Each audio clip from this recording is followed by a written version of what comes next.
A red light on. I think somebody would have chatting here. Can you hear us? Yeah, our audio was on there, our video wasn't. There we go. There we go, Okay. there's us. There we go. Oh, Sorry about that. Uh-oh.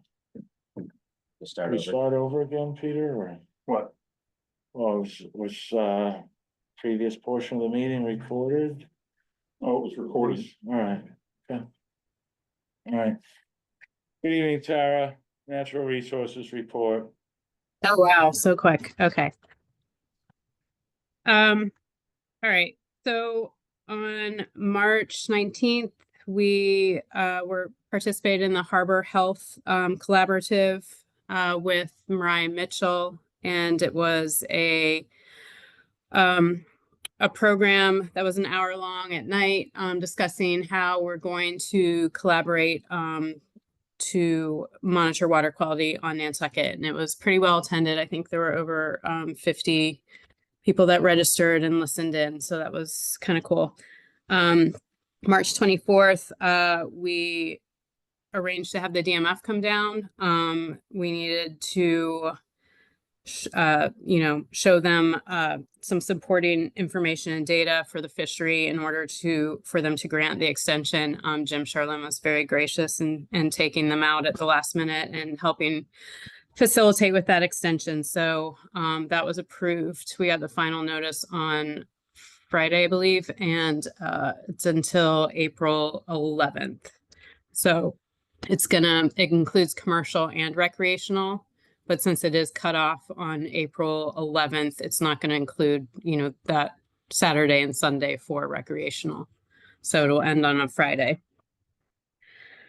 The past Thursday through Saturday, we had a eelgrass management work conference here on Nantucket. It was hosted by the Great Harbor Yacht Club and all of the NGOs from the island, as well as our staff and the scientific advisors for this eelgrass management plan came to Nantucket and participated in this 3-day workshop and event, which was really awesome because we got a lot of good content and information to, flesh out the plan since it does have such an aggressive timeline.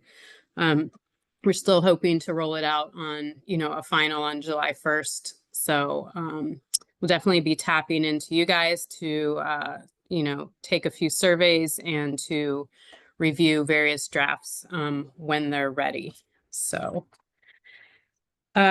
also hatchery's going. I think we'll be spawning in probably 3 weeks with our rib mussels. Everything's on schedule.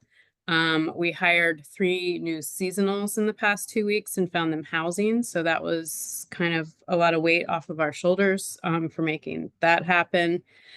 And I think that's what I have right now for the, oh wait, I guess I should probably say on April 12th, NSA is hosting a Scalapalooza party. Celebrating the end of the season. I believe it's at Cisco from 1 to 3. There are tickets for sale on their website.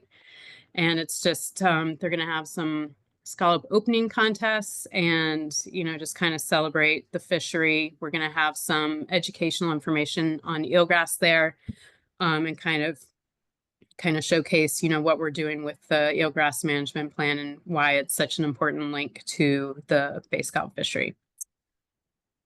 And I think that kind of sums up most of it.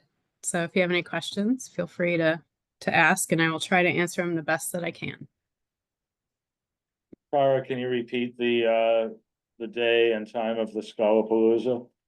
Yes, I believe it's April 12th, which is a Saturday, and I believe it's from 1 to 3. Wonderful. At Cisco. At Cisco. Sponsored by the NSA, Shellfish Yep. Association. Correct. Thank you.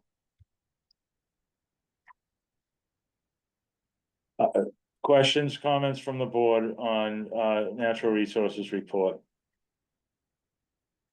Scott? My question is probably more to Jim. So what did the fishery do when you took them out? They basically, they didn't care where I went or anything. They didn't have any place to they wanted to look at particularly, but I told them, I got 3 places we can go to show you adult scallops that you're looking for to see. They don't want to see like a large amount of seed, like so that we're doing more damage than good. Okay. So I took them to Fourth Bend, made a tow, had probably just under a bushel of adult scallops for them to look at.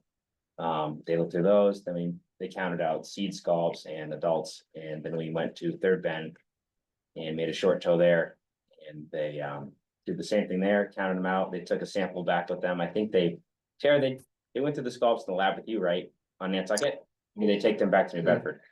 No, they brought them back to the lab. They opened a certain percentage. They were classifying the scallops, which we helped them with that. I don't think they have a ton of experience in looking at a lot of scallops. So, you know, they look different from year to year and from place to place a little bit. So they didn't really, it seemed like they didn't want our help, but we offered it anyways.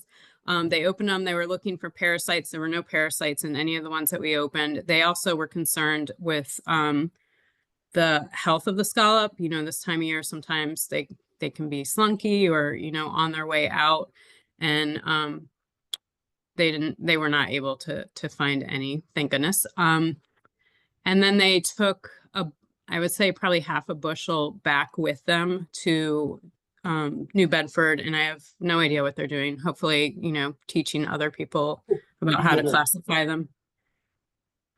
But yeah, I think like they have a new classification biologist there who comes down and does water quality with JC. So he's in charge of, you know, doing the water sampling that, you know, keeps a shellfish area open or could close it based on fecal coliforms. And yeah, I don't think he also had been around a lot of scallops. You know, I think he'd been around clams and oysters, but I was telling Jimmy earlier that he had asked when he was out on the boat, when the scallops were on the culling board and they were opening and closing, he was asking if that meant that they were dying and on their way out because the scallops were, you know, slightly open, like you would see for an oyster or clam. So that kind of just, you know, blew my mind a little bit. And so we were able to talk to him about that. So hopefully, you know, I think there's like some learning opportunities there between our town and the DMF and helping them kind of understand a little bit more about the fishery and the species when it comes to the regulations that they're trying to put in place for us. Thank you. Wow, that sounds very interesting, that it could be a learning process on both ends. Not a bad thing. That's a good thing. And Jim, thanks for that. Did any Dalmatian scallops come up? And we haven't talked about that for a while. Has there been any conclusions to the Dalmatian scallop? Any more in the population? Any less in the population? Any new news on the Dalmatian scallop? No new news on like the diagnostic or the research that's going on. I expect that we will probably send them some seed samples at the beginning of the summer and some samples probably at the end of summer, because that kind of seems like when things pop up when the water warms up. Personally, you know, we've opened, you know, a lot of scallops at the lab and haven't really seen any at all. John Logan gave us maybe like 5 or 6 in a bag from, you know, his last month that he scalloped, but that was it. Haven't really seen very much at all. Yeah, I might see one in the limit, maybe. I don't think Yeah. I've had one today, Okay, so it's let's hope this is good news on its own. Do we know what the water temperature is now in Nantucket Harbor? 45 last I knew, but it might have been, Huh? it's 45 last I knew, maybe it's gone to 46 now, but Okay. All right, any more questions or comments for? Yeah, since today was the first day of the extension, do we know how many guys went out, how many boats went out? 7 in town, I think, and I don't know, I'm assuming there was 2 in Mattocket, I don't know, for sure. But for the rain in the morning, it was a decent day, right? Yeah, that was nice. It wasn't windy. Anything more for natural resources report? Peter, just for the record, I'm gonna back up because I believe we were muted. I don't think Tara heard. Did you hear the first 5 minutes of the meeting, Tara? I did not. Okay, so for the record, this is the Harbor Shellfish Advisory Board, April 1st. Our meeting began at 5:05. We had an approval of draft minutes of March 4th unanimously. We had a moment of silence for Diane Coombs. And we spoke briefly about the board remaining being an elected board versus changing to an appointed board. It was part of the meeting of the Town government change committee. okay, and thank you, Dave. So we're happy to hear that they took our recommendation, and moved forward with that as we had a unanimous recommendation from this board. We will move into old business. Amendments to town shellfish regulations. Tara, we got your message. Just one thing I'm curious, before we continue it, is there anything we can do, or is there anything that will hold up conch fishing and any deterrent to conch fishing as far as the joining of the non-active fishermen, allowing their permitted trap amounts being used by the active fishermen. Is there anything in the regulations? Sorry. So, I mean, the regulations are as they stand because they haven't been updated or accepted, so they are the same. So whatever, I don't want to speak for the conch fishermen because I don't really know what sort of agreement they might have. I think the best thing to do, in regards to getting these updates firm and done is to, I think Jeff and I are committed to having it done at the next meeting, but making sure that, everybody's ready to, kind of make some decisions and finish up the conversations on the subjects that we have. And I think it would be helpful if you guys invited JC as well to the meeting, just to make sure that we have that added layer of enforcement. So it won't hold anything else up.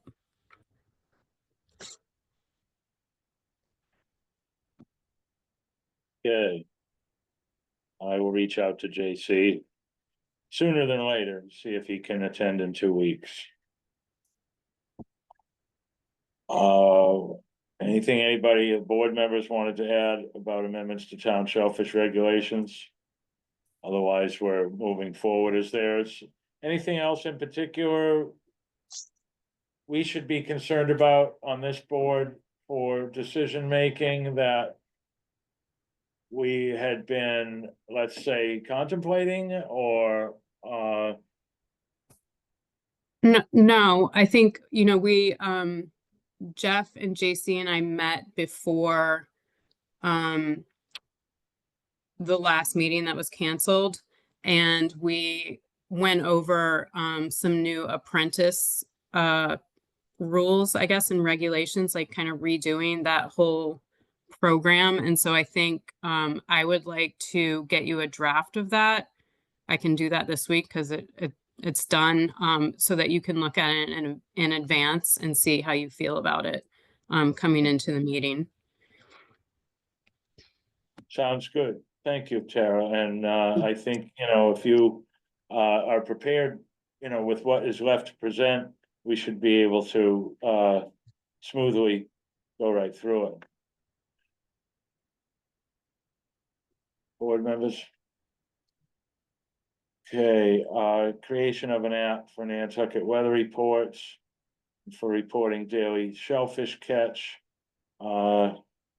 This idea floated some weeks back by Bob DaCosta, and I believe Mr. Carlson is gonna, has possibly somebody working on this. You have any news on it, Tara? No, I mean, we've been talking to some different entities about it, but nothing concrete. We're basically just researching what our options are. But you know, it kind of got sidelined, if I'm being honest, to everything else that's going on. So we haven't really made much progress on, you know, beyond the research phase on that. Okay. That's okay, just curious. We get time. Yes, There's not enough time for anything. right. Okay, so into new business, we put this on here and then the question was answered actually when we first approved from this board. We never addressed recreational scallop season, or separated it out from commercial scallop season. Immediately, some questions from the public, came out about, well, is recreational scallop season extended as well? And the latest, news with Nantucket Current, it was announced that both recreational and commercial scallop season have been extended to April 11th. I just wanted to make that clear, announcing it here. And when and if there's the next time that we do this, we will certainly make sure we're covering all bases. Mr. Anderson. I guess I have one concern about recreational. We know that the commercial guys are checking the temperatures and you'll know not to go out. But is there something out there that we can fly out to the public if in fact it goes above 50 degrees? Or should, at least we I should. think that's gonna be up to NRD to determine closure. Yeah, I mean, it wasn't specifically called out in the DMF notice. And we did go back to the DMF after they issued the notice to ask for, to specify whether it included the recreational season, and they, defaulted to the town to make that decision. And so, you know, we decided that it would apply for both recreational and commercial. I know at the select board, when they made the recommendation to the DMF, they said that this would be allowed if the temperature didn't go above 50 degrees. So I think that's something we can monitor. And I guess we'll see how it goes, but hopefully, you know, if it's 45 degrees, hopefully it holds for a while. Yeah. In historically, Tara, has the water gotten above 50? It hasn't, because I did that research and checking the historical trends for April.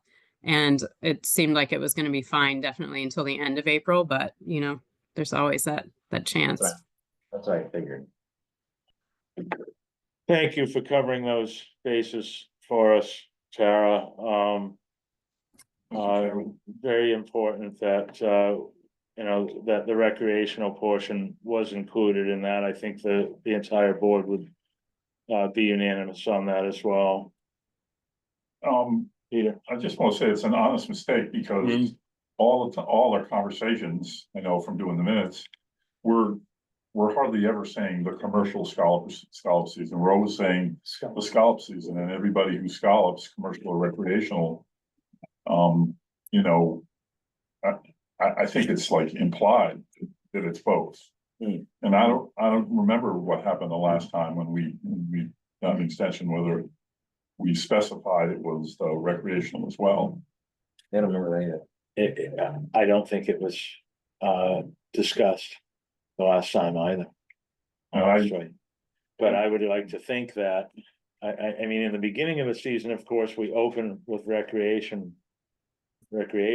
but not commercial, but the recreational tags along with commercial throughout the entire season. Right. So why wouldn't it carry on through with the extension? I just remember being just shocked when I was first learning to scallop, to recreational scallop, that after, you know, that after October 30th, after October 31st, there were people actually out there bush raking. Right. And this is like going back to, you know, early 90s when I was here. I don't remember a lot of people getting scuba gear and most people, majority of the people push rate or use the view box, you know? So seeing someone out there in like December, I was like, what? So. If we have a string of days like this, then, it'd be interesting to see how many people are out there push raking. Or diving. All right. Any more discussion from the board on the extension of the recreational scallop season being to April 11th as well? Coastal Resilience Advisory Committee update.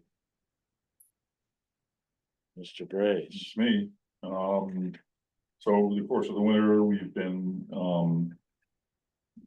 focusing on public relations, among other things. And there is a group, how I can't remember the name of the group, but they are funded by Remain and they are helping us with PR. And the first thing that they did, was interview each one of the members, and then put those interviews on Instagram. And I don't know if you've seen them, but it'd be on the natural resources page. I don't even know if she's started running them or not, but you know, we suffer from not an identity crisis, but recognition. You know, people know the plans out there and they're like, yeah, great, it's out there and it's been adopted and they're on with their lives. Like Tara said, there's not enough time for anything. And so the people who really care are the people who are, you know, there are, I'm sure, community members that aren't on any committees that are paying attention. But most people just go about their lives, and when they're told there's something that has to matter to them, then they pay attention. So we're trying to get it out there every chance we get, let people know this is what we're doing. And so two of those things, was, may have gone on, you may have heard about it or participated in the public forums, the information gathering sessions for the Francis Street Beach flood barrier project, which just sort of encompasses that area and the possible moving back of the Salt Marsh Center. But it's a berm with plantings, and there were 3 options to choose from. And so that there were 2 sessions in one day where you depending on when you worked, you could go on and comment. And we get a fair number of people coming on and saying what they liked and what they didn't like. This project also includes a rain garden. You guys familiar with the installation the land bank did on the corner of Easton Street and North Beach Street, where these big cottages there. And so when there's a flood, that it makes, you should go see it the next time we get a rain event and the intersection is flooded, that ground is dry, makes the water go away. And so there's a proposal to do the same thing where the Nizda cottages were on the corner of Washington Street and Francis Street. So that was public information gathering. And then last week there was another event for the Easy Street flood mitigation project. Maybe you guys had seen some of that or participated in the. I attended the morning Zoom session. Yeah, There was a big in-person one at the museum right, that was last summer. last summer. Yeah, Yep. that was great. They did such a great job with that. Yep. Yeah. Great to have, and lots and lots of people went and gave their input. Oh, and it was great. You just took a Post-it note and wrote it and put it right where you thought you had input. It was Right, that really helped, clever.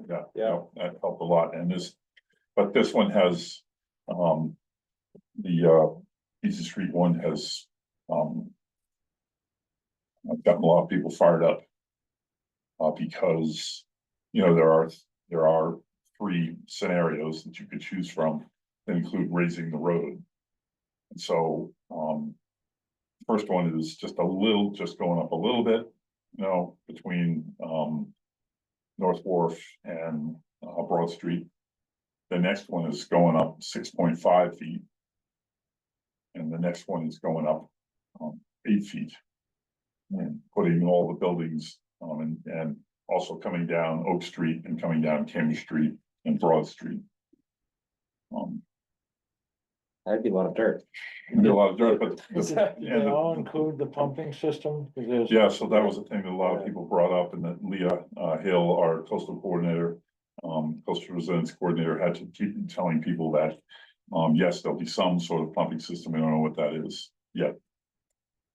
And connecting the dots over to Children's Beach and beyond. Yeah, that'll be part of it, Mhm, the downtown flood barrier. mhm, But these are two sections that are critical. mhm.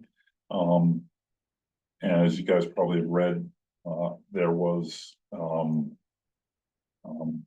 remember the guy's name, but some guy is, putting a restaurant in where Schooners was. Yes. And so instead of, the town or the land bank working a deal with the owner of that property to have that removed, there will be something there, so that will make it a challenge to. Well, they gotta turn a corner and go around it or something. I mean, we have Steamboat Wharf there anyway. We're not gonna sit here and resolve this, but I'm glad so many people are really putting their heads together, Yeah, and creating solutions. To have more than one to choose from, is tremendous. To have some time to look things over and have input is wonderful as well. I was thinking of that restaurant, and it's really so nice to see it be resurrected, and honestly, it's not. Right on the waterfront, the house in front of it is, so, but anyhow, I mean, we've somehow. Either we cross the ramp and go straight into yacht club property, or go around yacht club. It seemed like some of it seemed to be, it was gonna turn the corner and work over towards the street versus across the front of yacht club. But anyhow, there's obstacles the entire route. yeah, So, they're working through it, and, honestly, I commend Leah for, she's got a lot in her hands to be planning this, but she seems to be very passionate about it, which is what's necessary, so. and so one of our biggest challenges, along the downtown waterfront, and we always say downtown waterfront, we're obviously talking about Nantucket, is getting all of the private property owners along the waterfront to be in sync with us. With us, meaning what the town is doing, so that you don't have the town doing one thing and then a private neighbor next door not having their barrier or whatever at the same level. And so we're attempting to get each one of those stakeholders, those private property owners, to come in and tell us what their plan is, and we're waiting for Nantucket Island Resorts to come and talk to us and tell us what they have planned, since they own a significant amount of the waterfront, and how they're gonna protect their holdings down there.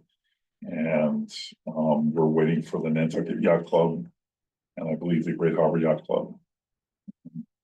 And I don't know if the Coast Guard will even talk to us, but all the private property owners along the downtown waterfront, they'll all have to be on board with what's being done. Otherwise, it could be a big gaping hole, and we can all do everything we're supposed to do, except for this person over here that lets the water spill in. So and being chairman, it's an experience, because we're the longest range planners in the town. We're looking decades ahead and trying to figure out how it's gonna be, and at the same time trying to convince the public, yes, you have to believe us, you have to help us, support us. It's a challenge. So what does it look like going in front of the steamship? How are you gonna keep water from that Well, the coming steamship into, has its own plan. but you're still gonna have to block that road, the access. Well, there are a The couple road- options, so they have a couple options. Okay. So the two most extreme options are 6.5 feet up. Okay. And 8 feet up, which will include Broad Street coming off from the steamship authority, but they are working on their plan. They're working on their plan for raising their area.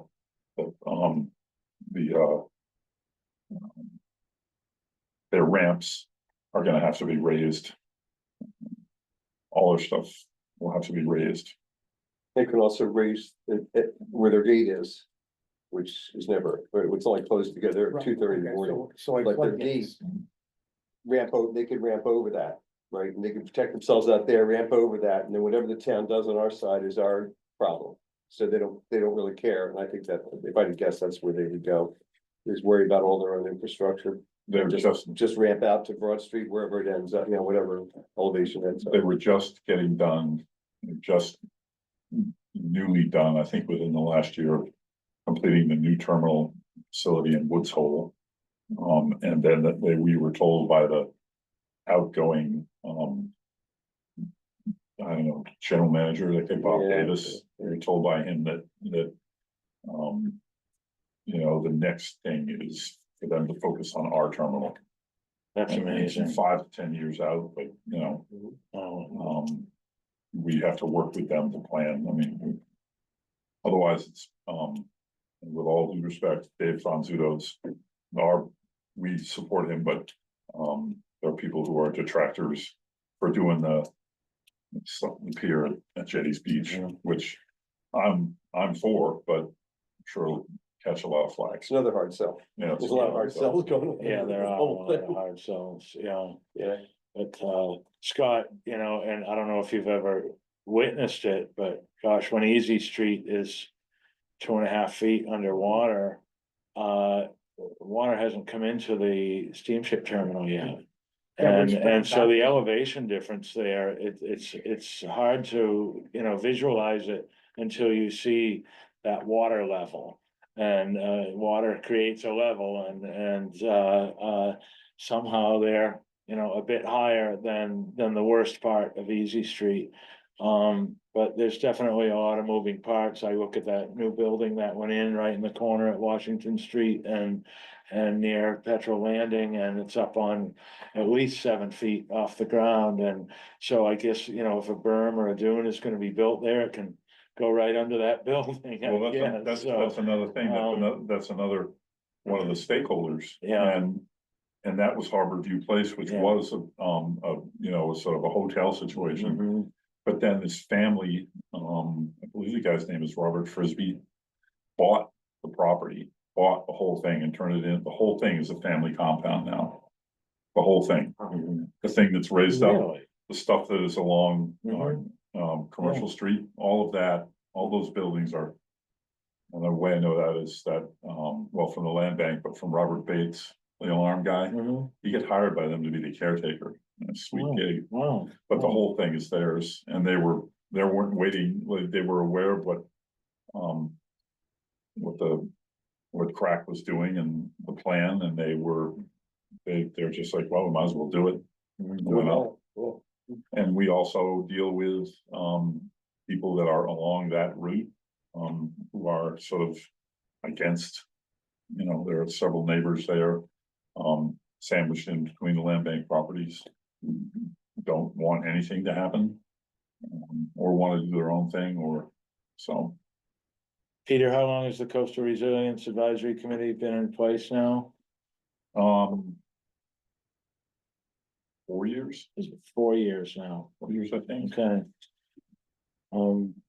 I look at the marina and all they put in there and, all new steel sheeting just about all the way around. It took 3 winters. Yeah, And they didn't raise one bit of elevation, so they must have an inward plan and are willing to sacrifice the buildings. And they even put new pilings under all the cottages that are out on, is it, the Middle Wharf? but see, we were waiting for NIR to come and talk to us, mhm, and Leah got a preview of their presentation before she saw it, before it was gonna be at a meeting where they were gonna present.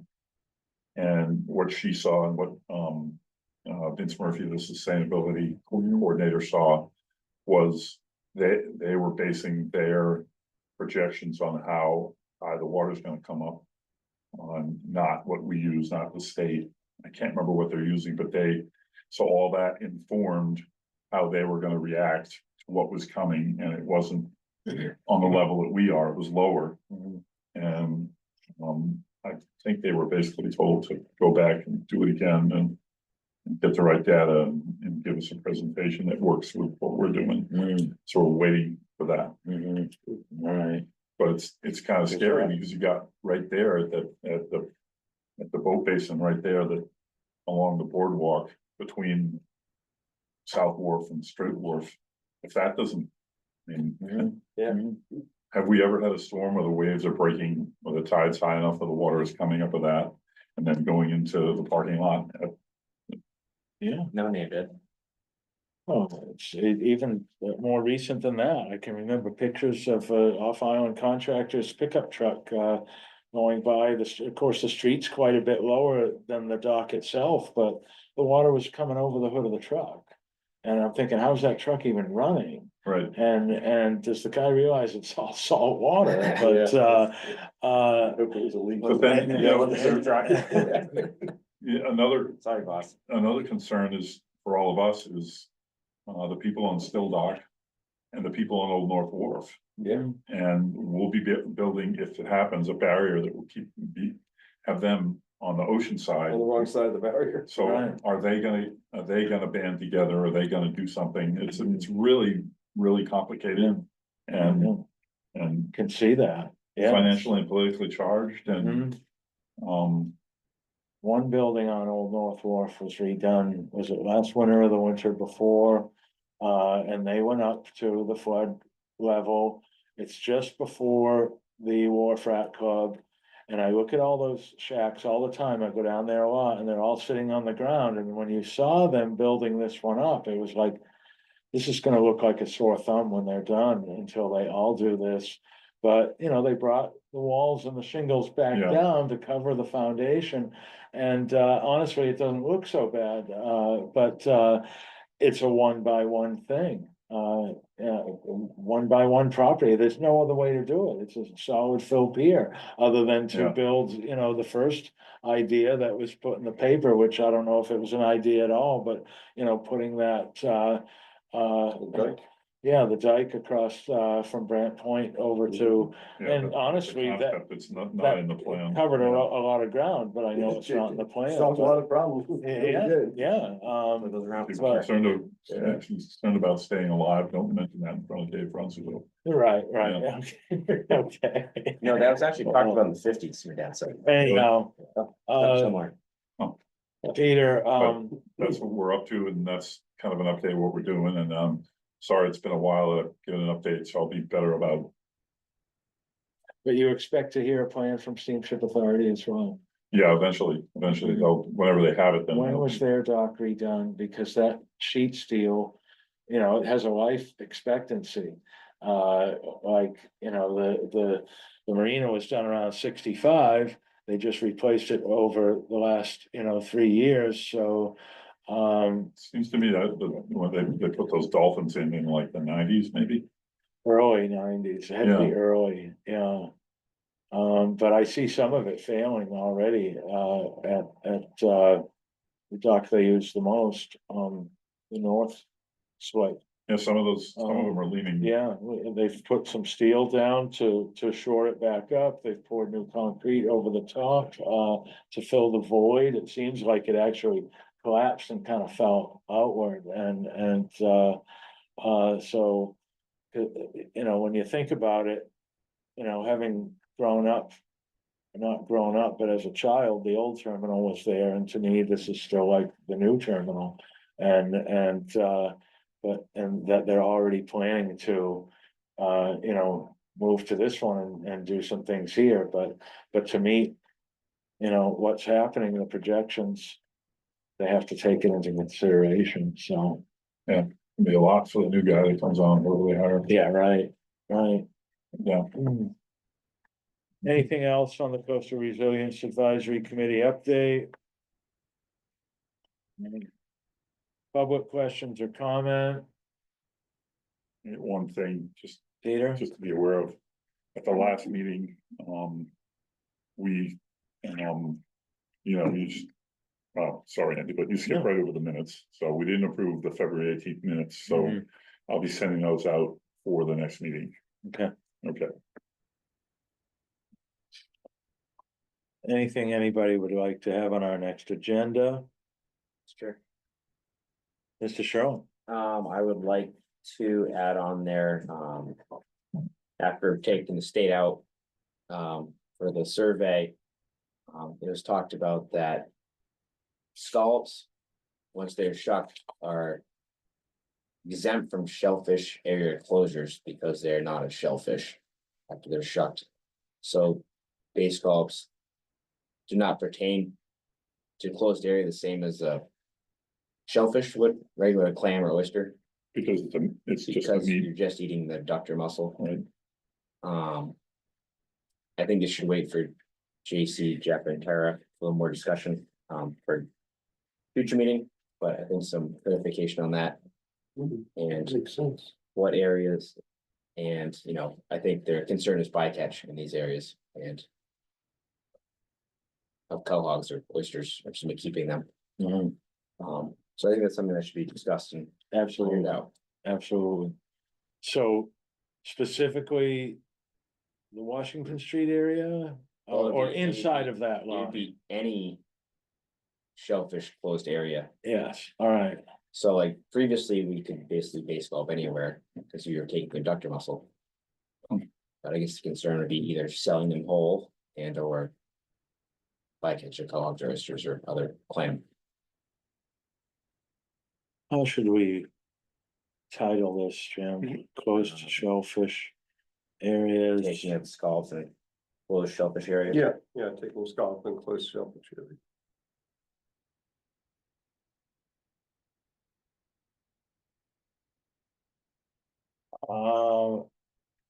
Sean Fitzgibbon has reached out.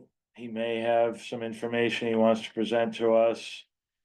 So he may be on the agenda for the next meeting. He's still interested in, trying to open up some acreage of shallow water, off of trustees' property, code 2. And, he has been in touch with DMF.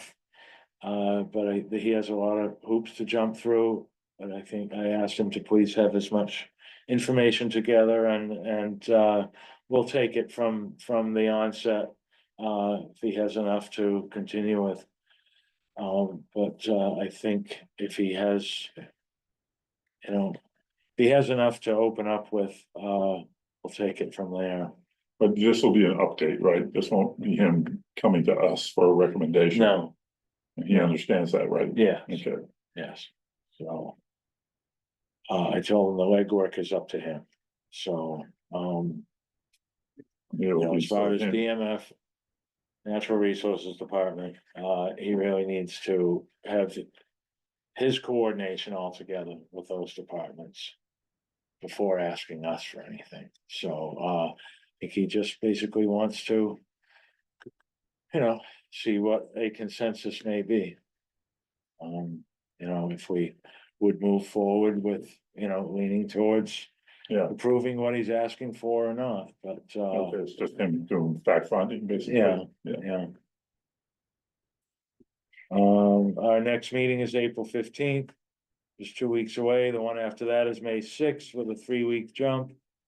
So, and I guess we'll talk after that about summer schedule. When is election?